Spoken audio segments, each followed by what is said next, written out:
This episode of The Capsule in Conversation is brought to you by Harrogate Springwater. Famous for its waters since 1571, Harrogate is Britain's premium natural source water.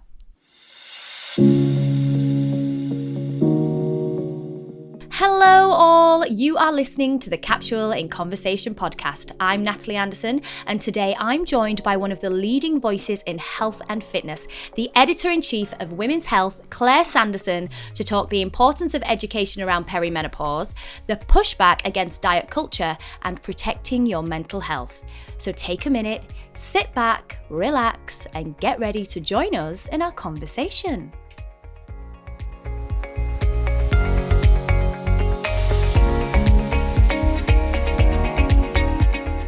Hello all, I hope you're all well and have had a lovely week. Today I am very excited to be joined by the woman at the helm of the biggest wellness publishing brand in the UK, Women's Health. Passionate about making wellness inclusive for all and cutting through the clickbait, she has used her own lived experience and 20 plus years in publishing to bring the Women's Health brand into the 2020s and has overseen the brand's development as a 360 platform encompassing digital, print, commercial and events, and circumnavigated it to becoming one of the most well-respected and informed titles in the health and wellness industry.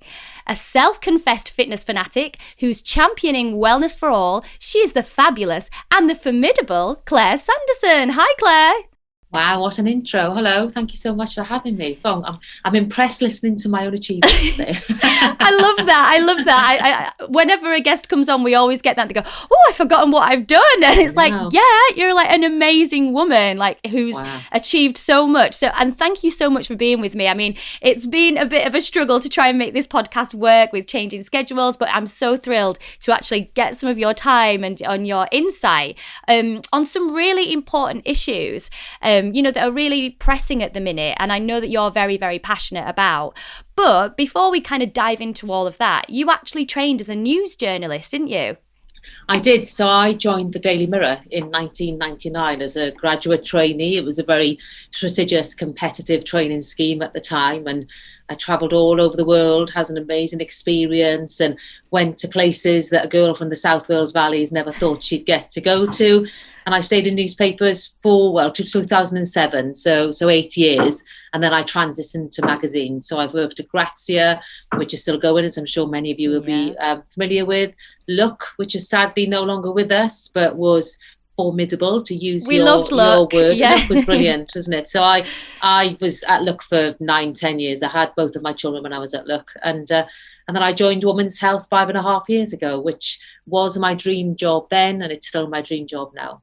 And when you were offered that job, I was reading that you had a little bit of imposter syndrome. Just explain that to me. Well, I would just come back from maternity leave with my second child, Nell, who's now 6 going on 7, going on 17, as you know, little girls are. And so I had 2 children, Zach, who's now 10 in June, and Nell. And then I was offered the editorship. And even though it was my dream job, my initial thoughts were, can't do that. It's too much of a big job. I'm also married to someone who's very senior in the media. So it just seemed too much to take on with a husband who's absent quite a lot following his own career and having 2 young children. But that said, years previously when I was working at Look and Women's Health launched, I genuinely used to say to my colleagues, one day I will edit Women's Health. Like, it was my absolute genuine, authentic dream to do so. So I took the meeting. I went to meet. I was headhunted for it. I went to meet the manager. And my advice to anyone in any profession is take the meeting, because even if that person is not useful to you at that time, they might be in 6 months, they might be in 12 months. Network. That's how you get on in any industry. And within 10-15 minutes of sitting down with this gentleman, I was adamant I wanted that job. And 2 weeks later, or maybe 3 weeks, but after doing an awful lot of written work and presentations for them and many interviews, including people flying in from New York to interview me because it was seen as such a big deal, I was offered the job. And I remember getting the phone call and I was walking down Broadwick Street in Soho and just jumping up and down on the spot. It was just, I couldn't believe it was happening to me, and ringing my husband and saying, I've got it. I can't believe it. I've got it. It was surreal, absolutely surreal.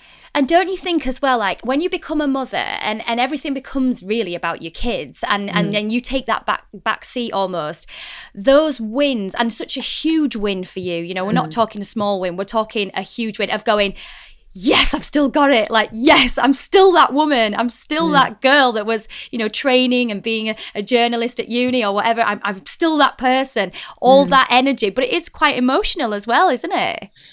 Well, especially because I just come back from maternity leave, and you have a son yourself, and anyone listening who has had children and returned to work after maternity leave, you do feel like your mind is not working as quick as it used to be, because your mind is a muscle and you have to train it, you have to use it. And it happened with my son when I went back after him, and I'd be sat in meetings and it was like the meeting was taking place around me and I wasn't quite part of it, because I was thinking and then someone else would say what I was thinking. I'm like, oh, wish I'd said that. So your confidence definitely takes a knock. So to be offered such a big job fresh after my second maternity leave was a huge confidence boost, but also terrifying, absolutely terrifying. I still look back and I'm so impressed with myself for getting on the train in the morning to my first day. Like I can't believe I even slept the night before, because I must have been absolutely mortified by what laid ahead of me. But it's amazing what we can achieve when we put our mind to it. And that's the thing, you know, it's so refreshing to hear somebody like you, you know, women look up to you. You are the spokesperson for so many women, you know, with the magazine and with everything that it encompasses, and the fact that it is so inclusive. You know, once upon a time, I think many people would have felt like it was a brand aimed just at fitness fanatics, and it's so not that now. And I know that that's been part of your mission, is to kind of, you know, have the brand be inclusive for all. And what things did you put in place so that you did get on that train, so you did keep going back every day and, you know, to keep building that confidence? Well, practical things like a nanny. We need help. And I know not everyone is in a financial situation to afford childcare. We fortunately was. So I made sure that I had a setup at home which allowed me to, you know, logistically go into the office. And then when I took over Women's Health, you're absolutely right. Previously, it might have been seen as a brand that was aimed at, you know, fitness fanatics, slim women. And I didn't fit into that category. I am a fitness fanatic, but I'm also curvy, very normal, very relatable, very down to earth. And I fervently believe that the brand should represent all women. And from the day one, I started making that happen. And initially, it was just simply broadening the visibility of different types of women in the brand. So we made sure that we had different body shapes, different ethnicities. We just made sure that it visibly represented a broader demographic of women. And then I also introduced much more content about mental health. So it was a more holistic wellness offering, as opposed to focusing predominantly on fitness and nutrition, which still are the two main content pillars of the brand. But mental health is very important. So I was determined that it should get parity of esteem to fitness and nutrition. So I introduced that as one of the equal content pillars. And also I wanted more voices of real women. To me, it didn't make sense that there wasn't enough real women giving real experiences. There was a lot of A-list celebrities and really clever, smart investigations into different scientific areas of wellness, which we still do now.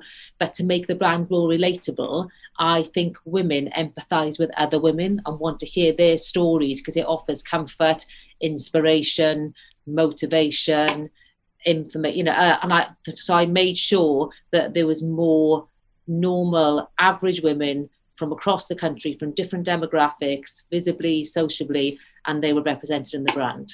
Which, you know, again, one of the quotes that you've put out, which I absolutely love, is we empower women to be the best version of their healthiest selves. We're empowering women with credible health information, cutting through the wellness noise and clickbait headlines, because that's one of the big things, isn't it? It's like wellness, it's the buzzword, it's the, you need to do this, you should be on a diet, all this noise coming at women. And, you know, particularly oh God, the last 50 years, I mean, we are pushing back against it now, and we'll talk about that later, but the whole conditioning of diet culture towards women and how we feel about ourselves and knocking our self-esteem. And I think in past, that's why things like Slimming World and Weight Watchers did well, was because they had that community-based element. Women were able to talk and share stories and say, oh, I've tried this and you've tried that. And that sharing of information is so vital, isn't it? And I mean, you know, just this week, we've, or just last week even, Davina with her documentary, you know, Sex, Mind and the Menopause, which for me, I'm just like, yes,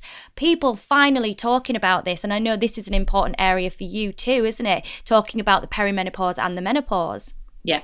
So I love Davina. Davina is amazing. I want to be her best friend. And we all do. She's been on the cover and on the most fun photo shoots, because that woman just exudes authentic confidence. She's so comfortable in her own skin. She's so out there talking about her own challenges with addiction and more recently the menopause.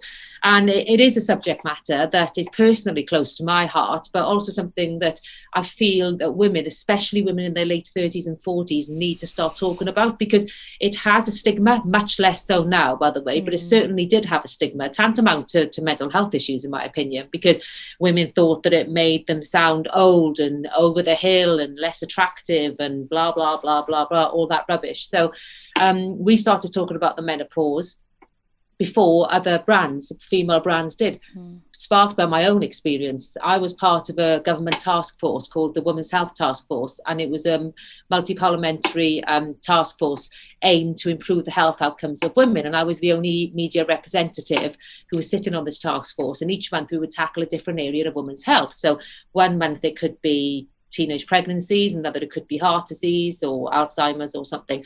But one month it was the menopause.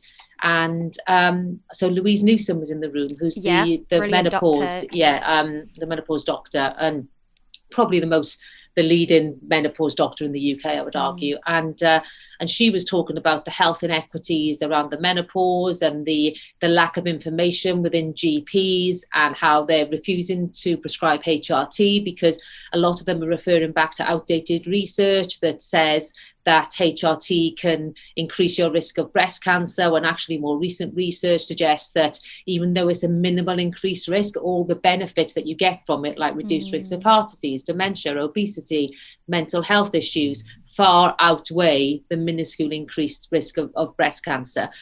So I got chatting to her, and I was telling her my own experience of perimenopausal symptoms, but not having a clue what was happening to me. And it was only having dinner with a doctor friend who was a consultant anaesthetist, not in female health at all. But she said to me, you do realise that you're having perimenopausal symptoms, because I had the sore boobs and the intermittent periods and different period flow and anxiety. And I have a history of depression, and I thought that my depression was coming back to the point where I was going to go to the doctors and get antidepressants. But instead I went and asked for HRT, and they refused to give it to me because I was 39. And so I carried on struggling. And then Louise Newsom said, come to me and I will prescribe you HRT. And I did go to her, but she's a private doctor. That's not available to everyone, which is one of the travesties in healthcare in this society. It's very, if you can pay for it, you can get good healthcare. If you can't, you have to rely on the NHS, which is brilliant, but challenged. And certainly when it comes to HRT, doesn't have the most up-to-date information. So she prescribed me HRT, and it changed my life, absolutely changed my life. The mood stabilized very quickly, and I still get symptoms now. I'm sat here now with very sore boobs. The perimenopause is a journey. You don't suddenly take HRT and feel amazing. It fluctuates and goes up and down. But it made a massive difference. And I thought, right, we need to start writing about this in the brand, because I'm 41. I thought the menopause is going to happen to me when I was 50 plus, because that's what a lot of people think. I'm also someone who conceived both of my children very, very quickly and very easily. So I, for some reason, thought that equated to a late menopause. I don't know why. You come with these silly things in your head. And I thought, well, I'm so fertile, that will go on for years and years and years, So, and I had my second child only when I was 37 and started having perimenopausal symptoms when I was 39, which just goes to show it can start when you're quite young. But I had no idea what was happening to me. And I just thought I have a duty to be speaking about this. So we started writing about the perimenopause, a phrase I'd never heard of until I spoke to a doctor friend in Women's Health 4.5 years ago. And then brilliantly and latterly, people like Davina and Meg Matthews and a lot of these very high profile women are now coming out, Gabby Orth are now coming out and speaking very openly about it. And I think that's so important, because they are breaking down the stigma, much like the conversation around mental health is much more open and honest these days, and people are much more willing to speak about their own experiences, whereas before it was shrouded in shame. I think the same is happening with the menopause, and it probably has contributed to this HRT crisis that's going on, because they're saying more women than ever are now taking HRT, and I'd like to say that Women's Health is somewhat responsible for that, because we were one of the first brands out there talking about HRT, talking in facts, credible science, as you mentioned in your intro, and we were giving people the information. So it's brands like us, and also Davina doing her 2 brilliant documentaries, the menopause Dr. Louise Newsom, and she has a brilliant website. There's just lots of, and all the celebrities that are talking about it now. It's doing wonders for female health. It's so important. It's something that we here at The Capsule and on our podcast, we've been talking about, like you, again, it was something I'd never heard about even 3 years ago when we started this. We had a conversation with Dr. Larissa Corder about fertility. And then she mentioned the perimenopause, and we were like, what's that? So at the time, me and the other lady that hosted this podcast in its infancy, we were in our late 30s, and I'd already noticed some changes myself. And like you, I think I'm suffering from some kind of increased anxiety or mental health problems. And I was starting to get really worried and thinking, I'm not sure what's going on here, because the menopause seems so far away. And it was when I started to cotton on to, actually, this just could be just natural changes in my body, and that's something that it is a journey, as you said, that like you, I was like, we need to be talking more about this, and particularly to younger women. This is not something that is far away, and you can absolutely be having babies. We had Dr. Seher Roked on last week, who she was talking very much about how you can have babies and be in perimenopause, and you can be totally in those two states and it be happening at the same time. So it's not necessarily like you are going to be in menopause immediately. But you could be looking at a good 10 to 15 year journey. But for me, I was saying it's like the silent P. We hear about, puberty and pregnancy. Perimenopause is the silent P. No one was talking about it. So, from your experience, other than HRT, because as you say, it can be quite difficult if you don't have private healthcare to go and speak to an advisor. What other things have you found have helped your perimenopause symptoms? So I've had to reduce the volume of high intensity exercise that I do. And I've been told by many experts, both sports scientists and medical, so the menopause doctor, etc., that high intensity exercise, which many of us love, we all love doing HIIT when you push yourself to your limit and then take a rest and push yourself again. But actually what that is doing is increasing the stress in your body, increasing the cortisol in your body, and your body can't make out the difference between the cortisol you get from high intensity exercise or the cortisol you get from just being stressed because your children are bickering over breakfast or a work problem, etc. And you need to reduce your cortisol levels when you're in the perimenopause. So for me, the one simple way of doing that was looking at my fitness regime. So what I do now is a lot more walking and a lot more restorative exercise. I wish I did yoga. People should do yoga. I hate it. So I wish I loved it. I wish I loved yoga. I've tried it so often. And at the end of it, I just think that was an hour of my life I'm never going to get back. So I do a lot of walking. Then also what we absolutely should do as women is lift weights. So when you become perimenopausal and menopausal, your muscle mass will decrease much quicker than men's does, because your testosterone levels are are bottoming out, as well as your estrogen and your progesterone. So, and you can supplement with testosterone, but again, you have to generally do it through the private healthcare system, not through your NHS. So you need to think of other ways to try and preserve your muscle mass, and strength training is key. So that's what I do as well. And it wards off osteoporosis, which I'm sure you know. If your muscle mass decreases, your bones become weaker, and you're much more likely to develop osteoporosis as a woman. And a stat that I learned when I was at the Women's Health Task Force was that women live longer than men, but they live longer in supported living as well. And by that, I mean they end up going into care sooner. And one of the reasons for that is that we lose our confidence because we fall, break bones because we are suffering from osteoporosis, then lose our confidence and end up having to live in the care system, whereas men are more likely to live longer independently. So a simple way to preserve your muscle mass and your bone health is to lift weights. And there are also things that you can do with your diet, like eat more phytoestrogens to help with your estrogen levels. And so where would you get those from? Like what foods? So hummus, chickpeas, legumes, that type of thing. So, you can get them in any supermarket now. You can get the little packets that you put in the microwave for 45 seconds and just put them in a salad. Really easy to add into your diet. Coffee, you need to reduce coffee. I know, it's awful, it makes me sad. But coffee encourages your cortisol levels to shoot up. So I've reduced my coffee intake, and just generally nourishing food. But this goes for any life stage, I think. But it's the time to really start looking after yourself, because the mind-gut axis, I'm sure you know about this. Everything starts in the gut. So the healthier your gut microbiome is, your healthier your mind will be, your healthier your body will be. It's all linked. And to have a really healthy gut microbiome, you have to try and eat 30 varieties of fruit and vegetables in a week.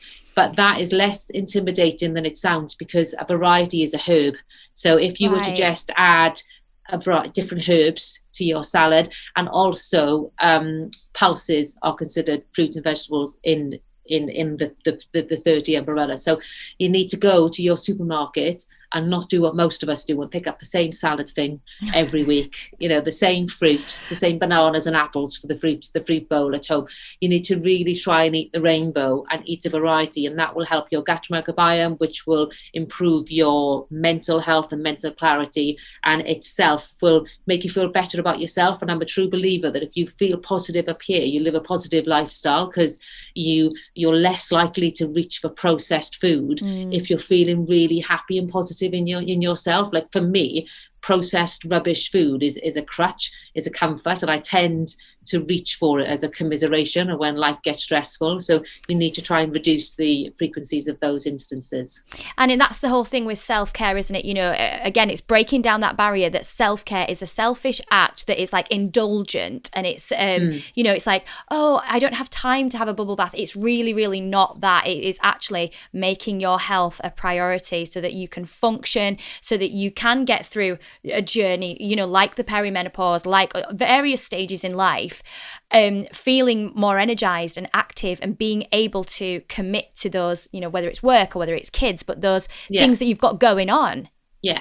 So as women, we put everyone before ourselves, don't we? We put our partners, our parents, because in your 40s you might have aging parents who have health issues. I know I do. My mother, bless her, has dementia, and my father has cancer. So you have that stresses to deal with. And then we tend to be doing very well in our careers in our 40s. We're probably at the peak in our careers where we might manage big teams and have a lot of responsibility on our shoulders.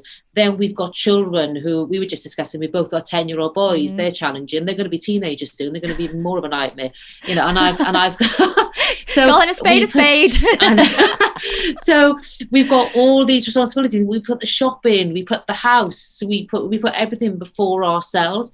But I'm a firm believer that if you put your own life jacket on first, and for me that's exercise. So I make time to exercise because I know it makes me a better mum, partner, manager, friend, daughter, sister. It just makes me better. So I have to prioritize it, and I can't look upon it as selfish, because it's not selfish. So for me, my ultimate form of self-care is exercise and eating well. The eating well thing is the thing I struggle with, and food will always be something that I really have to try hard to to eat a healthy diet. I'm a bit of a sugar addict, you know. I reach for biscuits and stuff like that. But exercise is not something I have to try hard at. I love it, always have done, and always will do. And in terms of, just quickly going back to the menopause, what role, I mean, people are already kind of talking about it very openly now, but celebrities do play a huge role in this, don't they? I mean, you see somebody incredible like J-Lo, and I do love her, and I think, what's her secret? You think you're 50 years old, but I don't feel like she talks about things enough. Like, I want to know what your secret is. Tell me, because actually it is empowering for the rest of us. Yeah. I mean, J-Lo's amazing. Yeah, she's incredible. Let's bring it back to normality. Yeah. Women are, I said this slightly earlier, we're incredibly influenced and inspired and motivated by other women. And when you do see women these days in their late 40s and 50s look banging, don't they? Oh my God, amazing. Yeah, it's just because we're looking after ourselves more, and we're doing it as a proper lifestyle choice. We're doing it for much longer. So by the time we get to our 40s, the seeds have already been sown. The foundation is there to be super healthy and look amazing. But it's absolutely incredibly important for the likes of Lisa Snowdon, who looks incredible. She's talking about the menopause. Susanna Reid, she looks amazing.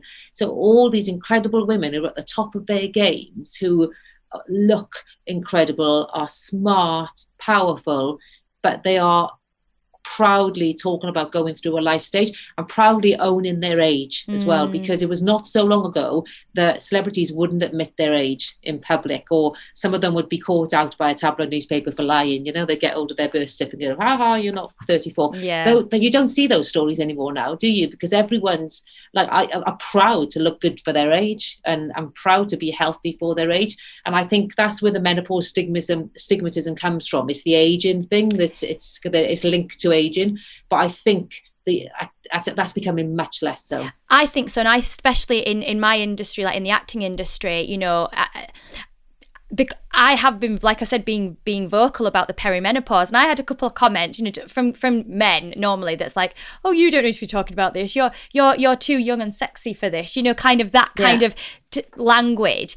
And I often think as well, for a lot of actresses or people in the entertainment business, you do have that thing sitting on your shoulder that actually, if you start talking about these things, then for the casting, you'll be seen as old, or seen as past it, or seen as not that category anymore.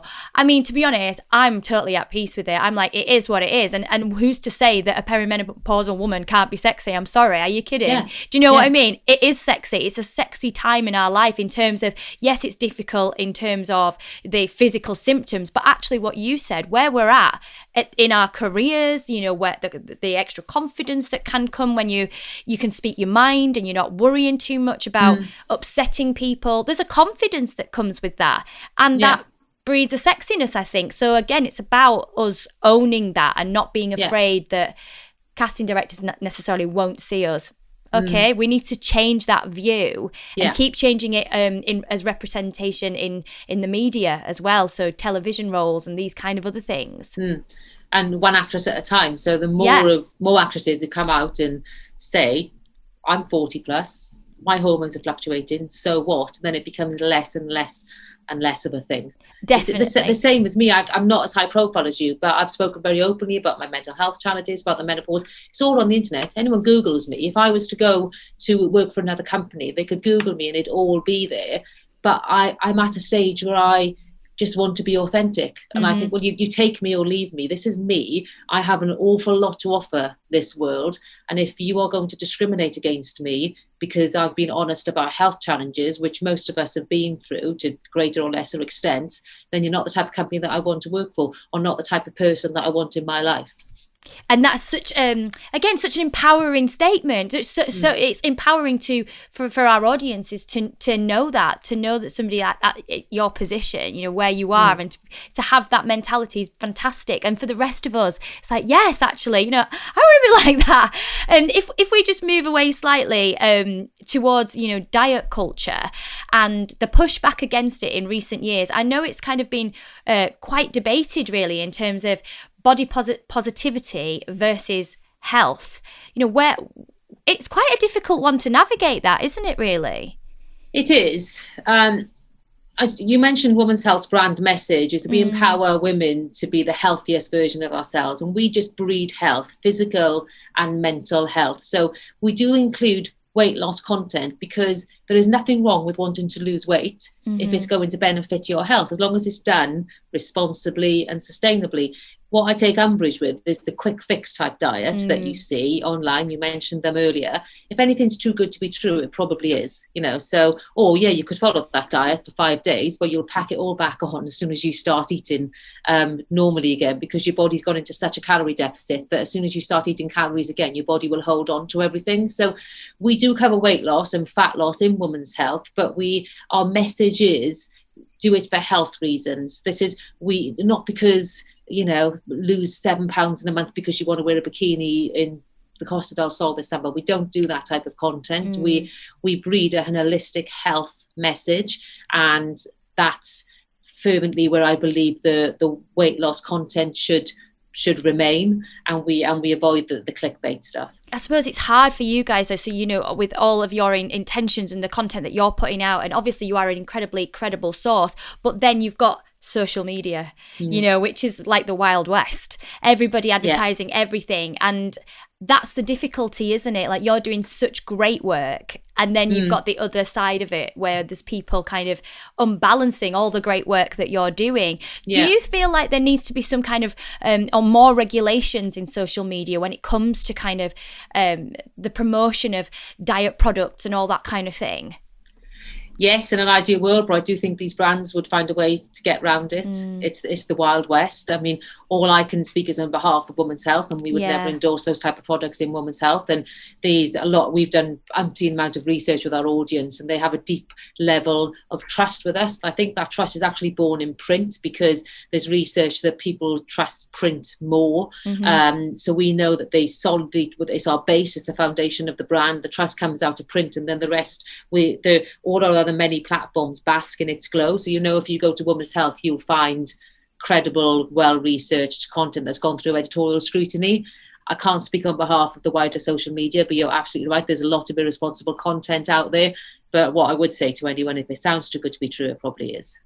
And the same, I suppose, with like the fitness influencer, because we have some amazing influencers like Alice Levine, who I know she's your PT, and also been a Women's Health cover girl a few times now, and she's amazing. But she's trained. She is a trained personal trainer, because you've got this kind of fitness influencer versus someone that's probably even just at uni or whatever, or just going, I want to make a few quid or whatever. That's, again, there does need to be some kind of regulation, don't you think, across the board, really? It's, I think it would be really hard to regulate. We work with qualified PTs who have become influencers. We have an expert panel as part of our Women's Health Collective, which is our membership proposition, and they're very qualified PTs from different life stages. So we have Michelle Robinson-Griffiths, who's a former Olympian. She's amazing.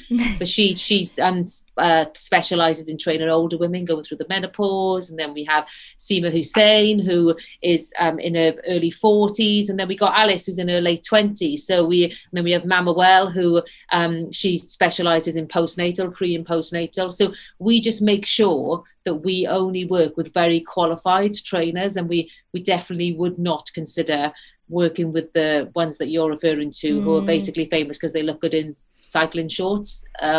We avoid those. They need to be preaching a credible message. But you can often, I can tell the charlatans, for want of a better word, just from the content they put out and their captions, etc.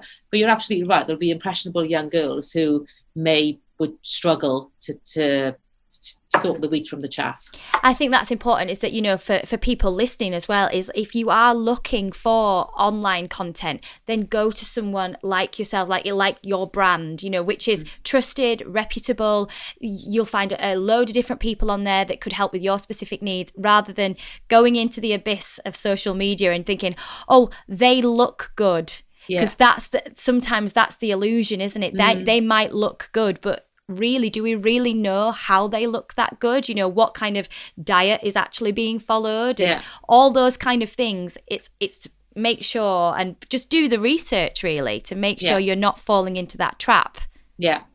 And they may have edited their content as well. You know, there's so many apps out there, the filters that they can put on, and you thought there's a lot of really good influencers out there. There's a lady called Denai Mercer. Do you follow her? No, I don't. She's amazing. She used to actually be the editor-in-chief of Women's Health in Dubai. But what she does is she sort of highlights what goes on in social media. So she say, this is what I really look like. This is what I could look like if I use the apps that some of these influencers are using, you know, and the lifted the bums, but change the nose. So you just don't know what you're looking at a lot of the time with the young girls that you're referring to, you know, the fitness influencers. You don't know what they've done to their images as well. So we definitely try and stay away from that type of person. Because that's really important now, isn't it, in terms of, you know, with younger children. I mean, I'm seeing it already with my own son. You know, he said to me, do you think I need to lift weights? I was like, oh, what? No. What are you talking about? You know, and they're having these conversations in school already of, you know, talking about their bodies and, you know, they getting to that age. And it is more difficult, I think, now with children growing up in a social media age. And that's why it's so important, isn't it, that, like, you know, as you've said, your brand and there's various others that are promoting body diversity, but equally that responsible messaging. Yeah, I mean, that breaks my heart what you said about your son, because I read an article last week in the Times, actually, and it said, much like little girls are more likely to play with the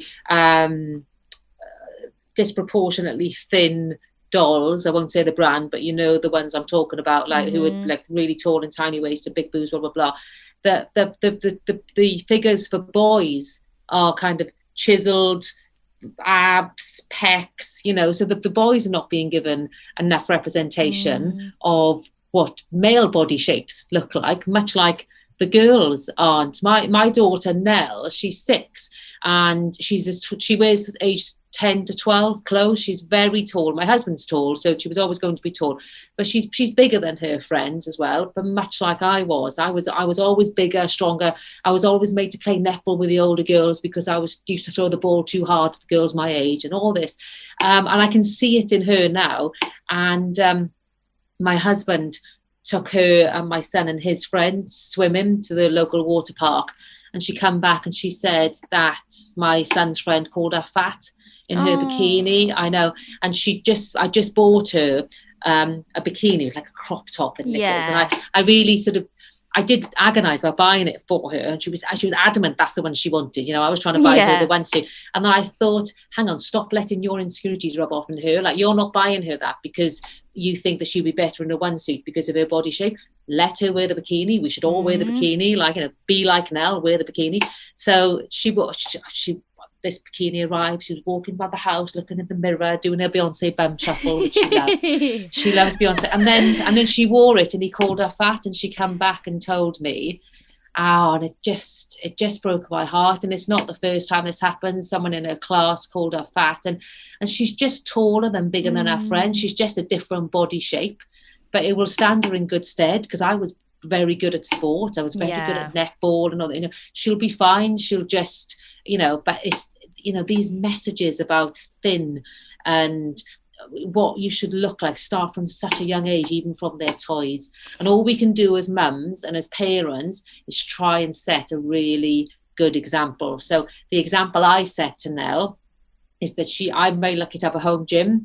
She comes in my home gym and she'll do workouts with me. She picks up the little tiny 1.5 kg dumbbells and she copies me, like, you know, her form needs work, shall we say. But she's doing squats and she's putting them overhead, and she always says, I'm going to be big and strong like mummy, you know. So she sees me and I'm her hero, which is amazing. You know, she picks up Women's Health. She loves seeing me in the magazine. She takes it in to show her friends.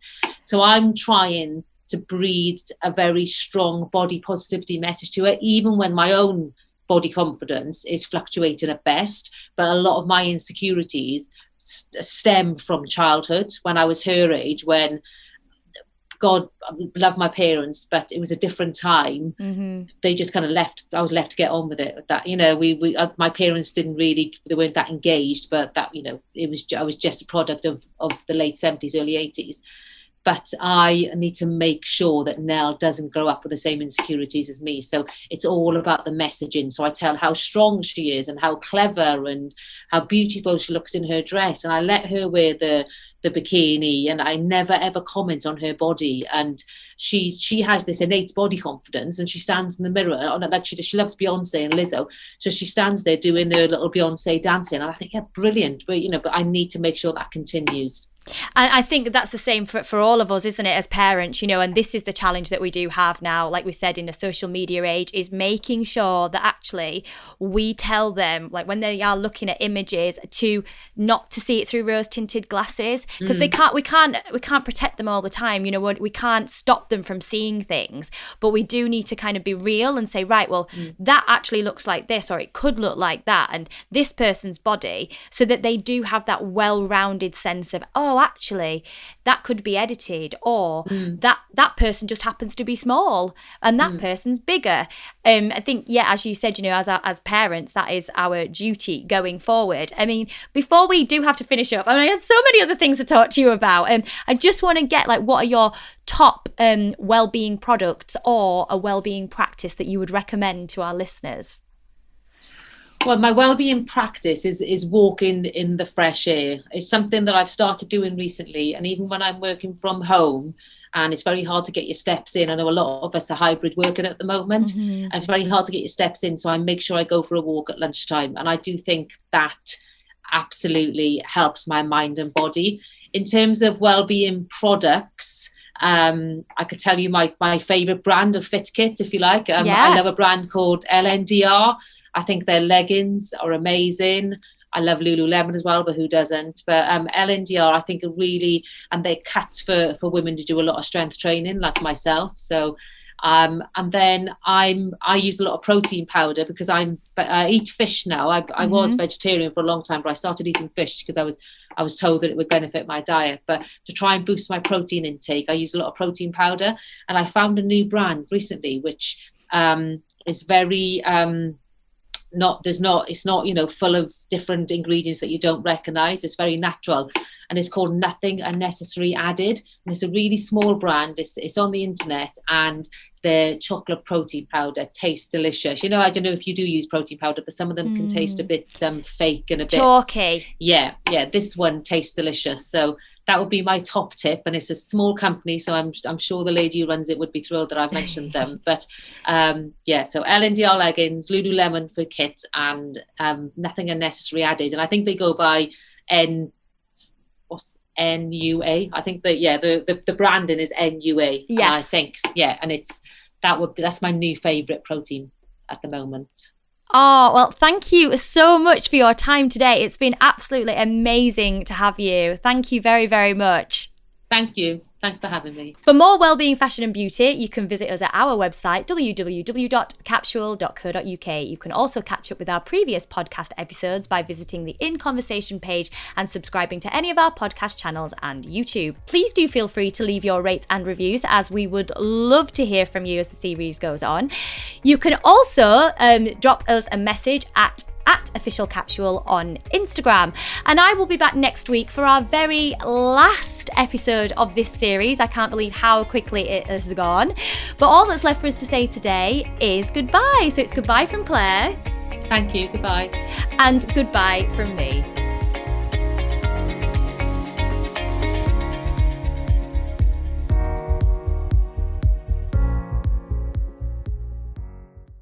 This episode of the Capsule in Conversation was brought to you by Harrogate Spring Water. Bottled at source, Harrogate Spring offers a pure, refreshing taste with a delicate blend of naturally occurring minerals and electrolytes, perfect for healthy hydration.